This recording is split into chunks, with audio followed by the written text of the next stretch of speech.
Thalatha, ada 3. Awas jangan sampai antum terjebak satu di antara 3 ini. Ini berbahaya. Nomor satunya qila wa qala. Oke, 2, idha'atul mal. Baik. Yang ketiga, kathratus su'al. Banyak bertanya, banyak bertanya, menanyakan pada sesuatu yang sudah jelas keterangannya.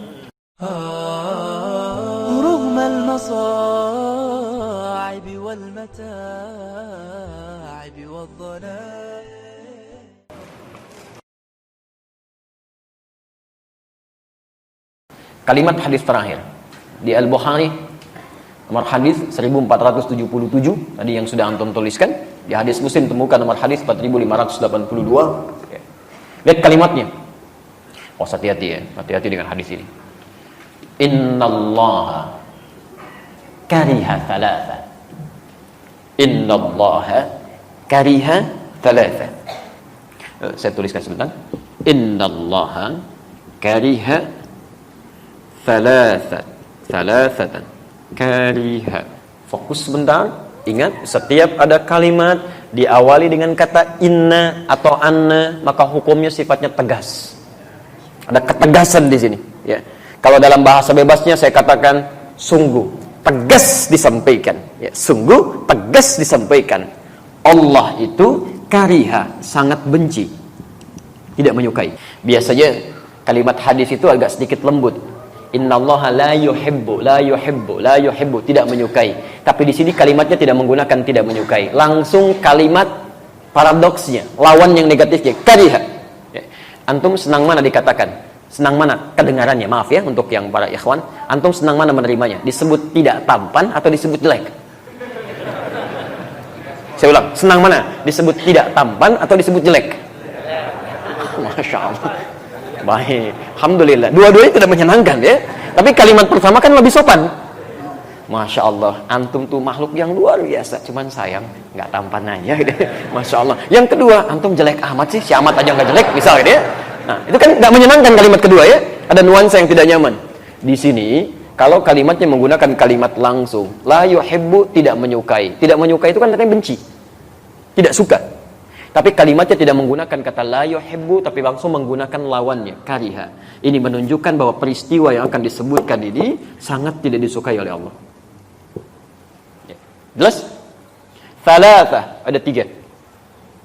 Awas jangan sampai antum terjebak satu di antara 3 ini. Ini berbahaya.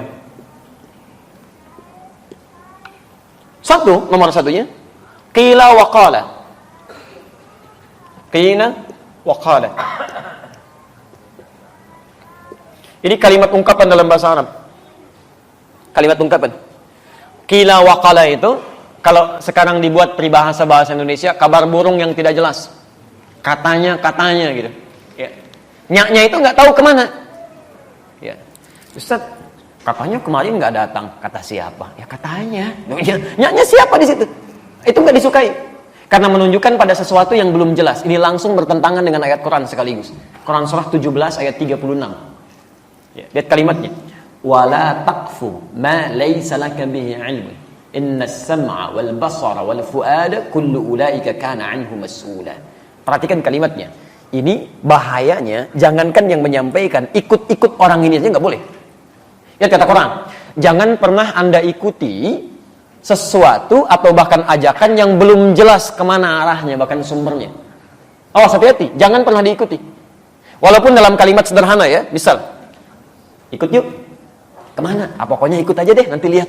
Itu kalau adab Quran gak boleh diikuti. Gak boleh. Gak usah pakai gak boleh. Jangan diikuti. Kenapa? Karena antum belum bisa memastikan antum dibawa kemana. Bagaimana kalau diajak ke tempat bermaksiat? Ke tempat yang tidak disukai oleh Allah Subhanahu wa ta'ala. Ya. Ketika antum terjebak dalam kesalahan, menyalahi aturan Allah, berbuat fasik bahkan di situ, maka lihat kalimat ayatnya. Innas sam'a wal basara wal fuada. Telinga kamu akan ditanya, mata kamu akan ditanya, bahkan pikiran kita akan ditanya. Kalau kalimat bebasnya, akal kamu dikemanakan sampai kamu nggak tanya dulu. Telinga kamu dikemanakan sampai nggak dengar dulu perkataan dia. Mata kamu dikemanakan sampai nggak lihat dulu informasinya. Jelas di sini? Baik, maka yang pertama, Allah sangat tidak menyukai, sangat membenci hal-hal yang tidak jelas sifatnya. Qila wa qala, kata si fulan, kata ini, kata itu, tapi tidak jelas dari mana sumbernya. Jelas di sini? Apalagi dibawa dalam nuansa agama, itu nggak boleh. Ya, nuansa syariat itu ditinggalkan. Ya. Oke, dua, idha'atul mali. Idha'atul mali. Boros, menyia-nyiakan harta. Idha'atul mali. Idha'atul mali, atau di sininya idha'atul mali. Ya. Menyia-nyiakan harta. Insyaallah. Orang ingin mendapatkan setengah roti, rebutan dengan 16 orang itu. Ya, di Aleppo pengen dapat susu, sampai ya Allah, jalan mungut-mungut di tempat sampah gitu kan. Bayinya sampai kurus kering untuk mencari-cari itu. Antum kok dibuang-buang? Ya kan? Nasi itu kan berapa banyak yang terbuang itu dari makan itu. Dari rotinya, dari minumannya, tidak sedikit di antara sebagian orang-orang meminum aqua gelas cuma setengahnya, sebagiannya kemudian disimpan dibuang. Sementara orang-orang Palestina untuk mendapatkan minuman yang benar-benar bersih saja, itu mesti berjuang membebaskan dulu sumber minuman dari racun yang sudah diracun itu. Itu tidak mudah. Maka jangan disia-siakan. Termasuk idha'atul mali itu dari kata dhiya sifatnya. Bukan hanya menghilangkan esensinya, tapi menghilangkan nilai pahalanya. Awas, termasuk idha'atul mali itu menggunakan harta tidak pada tempat yang diridhoi oleh Allah Subhanahu wa taala. Misal, mohon maaf ya. Tolong baca ini dengan baik ya. Baca ini dengan baik. Aturan Qurannya, setiap Allah tambahkan harta kepada kita, itu adalah peluang lain bagi kita untuk meningkatkan ibadah lewat harta itu. Karena mungkin peluang ibadah lewat sisi yang lain sudah kurang mampu kita tunaikan. Jelas ya? Ada orang sudah bisa puasa, bahkan Masya Allah, Seninnya sudah jalan. Tapi jangan dulu senang, karena yang lain sudah tambah dengan Kamisnya. Ada yang sudah puasa Senin Kamis, alhamdulillah, jangan dulu bangga. Orang lain sudah Ayyamul Bid. Ada yang sudah Ayyamul Bid, jangan dulu merasa gembira. Orang lain sudah puasa Daud. Hari ini puasa, besok tidak. Karena semakin banyak yang dikurangi, barangkali, Masya Allah dengan tenaganya dia puasa. Antum tidak bisa menyaingi itu. Karena ada ketidakmampuan. Allah berikan sumber yang lain. Gak usah nekat. Emang dia aja yang bisa Daud, besok saya Sulaiman. Gak bisa. Cuman sampai Daud aja, selesai di situ. Antum Daud aja susah, apalagi mau mencari yang lain. Maka dari situ Allah berikan kemudian tambahan lewat yang lain supaya antum maksimalkan ibadah di situ. Apa diantaranya? Harta. Karena itulah ketika Allah titipkan harta, turun kaidahnya. Antum baca betul, pahami titipan Allah yang maksimal pada diri antum itu apa. Quran surah misalnya ke 28 Al-Qasas ayat 77 itu. Ya, sampai dengan 79-nya. Jelas ketentuan harta itu. Wabtaghi fi ma ataqallahu daral akhirah wa la tansa nasibaka minad dunya. Perhatikan kaidahnya. Setiap kami tambahkan keluasan harta benda, kata Allah gunakan itu untuk mencari peluang terbaik mendapatkan tempat di akhirat. Dengan kata lain, gunakan untuk ibadah untuk mendapatkan kemuliaan akhirat. Karena mungkin kamu belum terbiasa bangun malam sambil berlama-lama, hafal Quran belum didapatkan. Masya Allah, puasa belum dijalani dengan konsisten yang sunnahnya. Nih, tambah dengan ini. Kalau orang baca, kamu belum mampu baca dengan maksimal, minimal sedekah dengan hartamu ini, belikan mushafnya, simpan di masjid. Satu huruf yang dibacakan, kamu dapat bagian 10 kebaikannya. Masya Allah, itu yang kita ambil.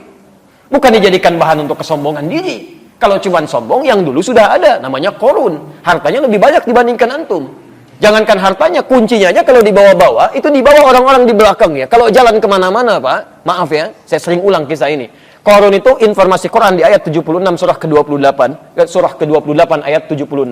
Inna Qaruna kana min qaumi Musa fabagha alaihim. Qarun itu termasuk kaum di zamannya Musa, sombongnya luar biasa. Ya. Sombong dengan hartanya, bagha itu sombong dengan harta. Kalau sombong dengan kedudukan disebut togo. Fir'aun disebut togo, Qarun disebut bagha, sombong dengan harta. Tapi apa yang disombongkan? Wa inna mafatihahu latanu bil usbah. Dan sungguh kunci-kunci berangkasnya saja. Itu kalau diangkat orang-orang terkuat di zamannya, masih belum keangkat Pak. Baru kuncinya aja. Kuncinya. Antum kalau punya kunci berangkas satu aja. Antum tampilkan begini, dipublikasikan atau antum sembunyikan? Pasti disembunyikan. Gak ada kisahnya orang punya baru satu berangkas, kuncinya dipoto, ceklik. Berangkas saya yang terbaru. Ya, itu cari masalah. Itu baru satu. Qarun tidak. Nih saya banyak nih. Kalau mau ambil aja. Ini aja ngangkatnya nggak kuat. Kemana-mana kunci. Kaya sombong Pak. Jadi kalau ada orang kaya sekarang sombong Bu, itu ketinggalan. Dan keterlaluan karena dia tidak sekaya Qarun. Dan Qarun hancur juga gitu. Makanya turun ayat tadi. Itu saya tambahkan kata Allah, bukan untuk disia-siakan. Ngapain sombong, karena nggak akan dibawa pulang. Gunakan untuk peluang beramal. Ada baju baru, pakai dulu untuk beramal. Pakai untuk sholat dulu, kan? Ada alas kaki baru, gunakan untuk ibadah. Sehingga ketika Allah ambil, maaf, kalau Allah titipkan kepada kita sandal, hakikatnya sandal itu punya siapa? Sudah, kita cuma dititipin aja. Mumpung masih dititipkan, gunakan dengan baik sebelum itu diambil lagi. Saya ulangi, sandal punya siapa? Kalau ada hilang, jangan marah. Tugas antum mencari, ikhtiar, bukan marah. Awas, bukan marah. Yang punya siapa? Nah, sudah. Kalau yang punya sudah mau ngambil, tinggal di mana kemudian dia dititipkan. Mungkin gantian. Ya, antum ikhtiar aja cari. Kalau sudah tidak didapatkan, mungkin Allah mengganti, dititipkan kepada yang lain. Nah, tapi hati-hati kalau ngambilnya dengan cara yang tidak salah. Nah, ada sesuatu yang mungkin yang haram yang akan diambil dari antum. Karena rezeki pencuri itu rezeki yang haram. Ya. Tapi poinnya adalah bukan itu. Poinnya, mumpung masih dititipkan, gunakan pada yang baik. Kalau sudah nggak ada, antum nggak punya peluang lagi.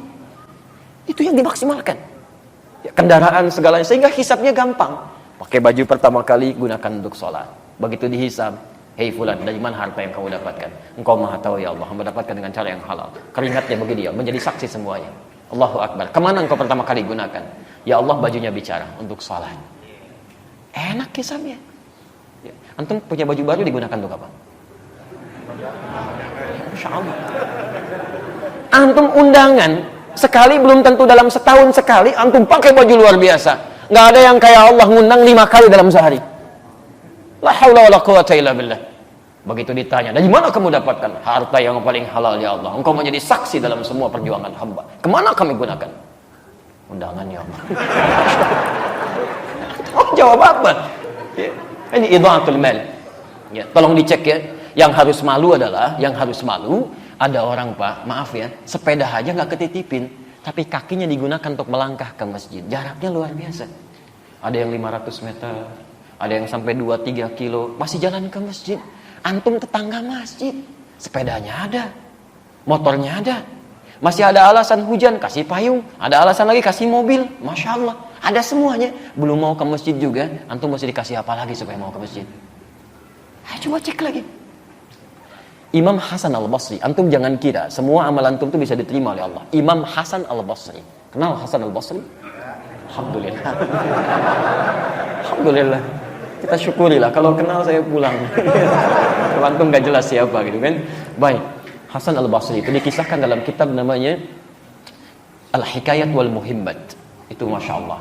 Beliau pernah tidur kemudian bermimpi mendengar suara. Ini nyata, beliau kisahkan sendiri. Mendengar suara yang memanggil beliau. Ya, hei ya Abdullah, kurang lebih demikian di mana. Menurut kamu amalan apa yang paling diterima oleh Allah? Beliau katakan amalan saya yang beliau kira itu yang paling ikhlas. Saya pernah kerjakan ini. Kemudian mendengar suara itu tidak diterima oleh Allah. Tidak diterima oleh Allah. Yang diterima oleh Allah, perhatikan, yang diterima oleh Allah ketika engkau bersedekah pada seekor lalat. Saat engkau menulis itu, jadi beliau pernah menulis, tiba-tiba lalat hinggap di penanya. Itu oleh beliau, oleh Hasan Al-Basri rahimahullahu ta'ala, didiamkan penanya untuk memberikan kesempatan pada lalat untuk mengambil rezekinya di pena itu. Tidak digerakkan supaya lalatnya tidak lari. Ketika didiamkan itulah beliau anggap itu amalan yang biasa-biasa saja. Ternyata dalam pandangan Allah betapa besar itu. Rahmat Allah diturunkan dalam kalimat itu. Jadi kita tidak tahu teman-teman sekalian, di mana amalan kita yang sudah kita anggap diterima oleh Allah itu. Menurut Allah amalan terkhusyuk kita belum tentu itu dapat penerimaan yang baik. Karena itu antum mesti berlomba. Begitu dapat titipan, gunakan yang baik, gunakan yang baik, gunakan yang baik. Jelas sampai sini? Baik. Yang ketiga, kathratus su'al. Kathratus su'al. Banyak bertanya, banyak bertanya, menanyakan pada sesuatu yang sudah jelas keterangannya. Kathratus su'al. Dan ini bisa menimbulkan masalah. Seperti umatnya Nabi Musa alaihissalam. Ya. Kalimatnya jelas, sembelih sapi. Gak usah nanya, sapi banyak. Malah ditanya, sapi yang bagaimana ya? Warnanya apa? Warnanya kuning. Nyari lagi yang agak susah. Nyari ke kuning-kuningan, safra gitu kan. Ya, setelah jelas, kuning yang mana ya? Kan kuning agak banyak. Cari itu yang tidak ada cacatnya, gak pernah dipakai membajak sawah, mulus, halus, tidak ada cacatnya. Carinya lebih susah lagi. Makanya kalau ada sesuatu yang sudah jelas kemudian disampaikan, jangan banyak dipertanyakan supaya tidak sulit memahaminya. Nah, beli sabun ya, clear. Sabun apa saja, selesai. Sabun apa, Pak? Lifebuoy. Jadi terbatasi. Yang dicari halus Lifebuoy. Di mana, Pak? Indomaret ya. Terbatasi lagi, nyarinya mesti di Indomaret. Indomaret yang mana, Pak? Kan ada 3. Yang paling jauh di ujung ya. Hati-hati. Kan pelayannya di situ ada yang laki-laki, perempuan. Yang mana, Pak? Yang laki-laki. Awas. Begitu nyampe sana, balik lagi. Kok kamu nggak beli sabun? Pak, pelayan yang laki-laki nggak ada, Pak. Ada yang perempuan. Padahal perintah awalnya gampang, cari sabun, selesai. Dan antum awas, kalau orang tua meminta anaknya membeli sesuatu, anaknya belikan karena kalimatnya umum sifatnya, antum nggak boleh protes. Nggak boleh protes. Ya, nak beli shampoo ya, dibelikan oleh anaknya, datang dengan shampoo clear misalnya. Antum pengennya zinc, kok beli yang clear? Kan papa bilangnya shampoo. Selesai sampai sini. Jelas ya? Jadi kalau ada sesuatu yang sudah terang, sudah jelas, jangan banyak dipertanyakan sehingga mendapatkan kesulitan-kesulitan dalam prakteknya. Nah, kesimpulannya di sini, jika ada berita yang menyebar dalam hal yang tidak baik, pertama pastikan dulu sumbernya. Jangan menebarkan sesuatu yang bisa melahirkan dosa. Hindari kesimpulan yang tidak tepat. Yang kedua, pastikan sumbernya baik. Yang ketiga, mohon maaf, jangan cepat disebarluaskan sebelum nyata maslahat atau madaratnya. Dan sekalipun Anda telah jelas mengetahui dari mana sumbernya, itu pun tidak harus kemudian Anda sebarkan lagi pada orang lain jikalau tidak ada manfaat yang bisa hadir dalam kehidupan bermasyarakat kita. Jelas di sini? Ya. Jadi tidak setiap yang sudah kelihatan jelas sumbernya langsung Anda ekspos, tidak begitu. Ini ada manfaatnya enggak? Kalau enggak ada manfaatnya, tinggalkan. Kalau ada manfaatnya, sebarkan. Dan itu yang bisa menghadirkan pahala untuk kehidupan kita. Kalau pernah terjadi dalam kehidupan kita, menyebarkan sesuatu yang tidak kita tahu, kemudian tiba-tiba jadi keliru itu, maka insya Allah kalau dilakukan dengan cara yang tidak sengaja, karena ketidaktahuan dan tidak ada ilmu di situ, termaafkan sepanjang kita bisa bertobat dan beristighfar pada Allah tanpa mengulanginya. Ketentuannya ada di Quran surah ke-33 ayat yang kelima itu.